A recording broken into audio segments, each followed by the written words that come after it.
here with my kids and my mom over there, Elsa, Linus, and Rosalie. You know Rosalie as the coffee lady, probably. She and I are connected. Here's the mic. I was looking at this, so I didn't craft this, but I'll give you a little background and then my takeaway. So my kids and I started to come in 2013. We actually learned about UU. I've probably told this before, because they went to the preschool. So we came in very much sort of physically adjacent. I was like, what is that church? But mostly because we met some of the families that had kids there who were also members of this congregation. And I liked those families, and I kind of was adhering to the follow the good people and your life will become better. And then I went to a sermon with Ben, and I was like, wow, I dig this. I'm not upset, which is how I often was in the religion of my upbringing. Though it gave me many good things, I was kind of sort of politically divergent from it. So, and I was like, oh, I can grow, and my kids enrolled in RE. And we became members pretty soon after, not with a lot of stewardship. I was going through divorce. I was kind of like recouping myself financially, so I didn't have a lot to give. Happily, my situation stabilized over the next couple of years, and I was able to give more. I think, what I look back on over 10 years is that our relationship with this congregation has really kind of waxed and waned. Like, personally, I had a lot of time at it during a certain point and was very engaged with worship associates.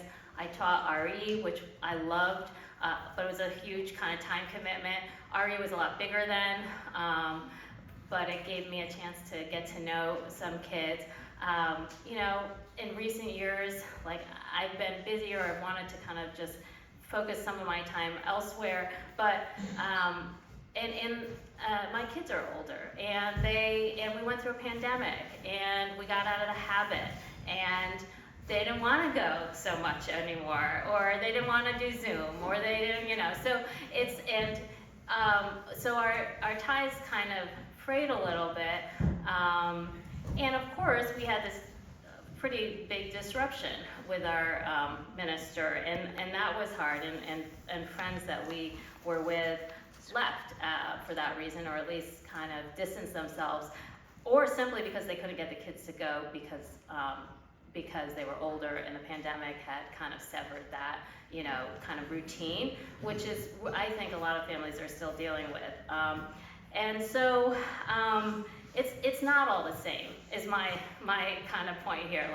The relationship with this congregation I feel like it's always evolving, and it waxes and wanes, and it's great, and then it's sometimes not so great. And I look at two things, and I think I was inspired by one other family after our minister left. It is our choice to kind of rebuild things the way we want to build them, and not kind of get too stuck in the past. And I look at stewardship as kind of an investment in the future. I don't really know. If I were to just put my money into what I'm doing on a given week or month, maybe I'm not that involved. Because we have a million soccer games and I'm too distracted. But I, take a slightly medium-term view and think I don't know, my kids, I want them to have a place to come back to as they graduate. I will hopefully have more time sometime in the future to be more involved. So I want to invest for that rather than for what is. And that's kind of helped me take a kind of a bigger view, and that's been helpful because I think all of us kind of do our budgeting, and we think, okay, well, we're going to spend this much on vacation, and it's like, well, I didn't go to church that much over the last 2 months. Do I really want to, put my, savings there?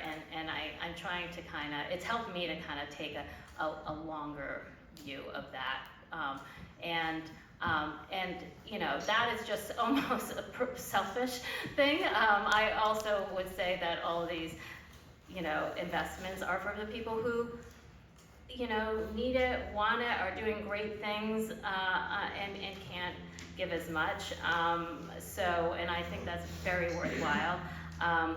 So that is my view of stewardship that I wanted to share. I can't say how thankful I am actually for this congregation to just kind of be here, and all the people who continue to just put so much time and effort, especially when like some of us can't put that time and effort in. And it's like kind of that children's story where you put water into the bucket and, you know, fill up the bucket and then the bucket gets emptied. And I think a lot of people are filling up this bucket for all of us, when not all of us can always either kind of financially or time-wise or even emotionally do it, and we benefit. I'm an advocate, obviously, of kind of putting into the bucket when you can, as much as you can. And I do think that, you know, kind of the axiom, give till it hurts, is not a bad thing to think about. I did look at that, but I mean, obviously, you know, it's something that everybody has to kind of decide on in their own way, and I hope recognize that where financial is contributions aren't there, just the presence and kind of the availability of emotion and spirit is also so appreciated. So I want to thank everybody for everything you guys do, and thank you for letting me share my story about USM.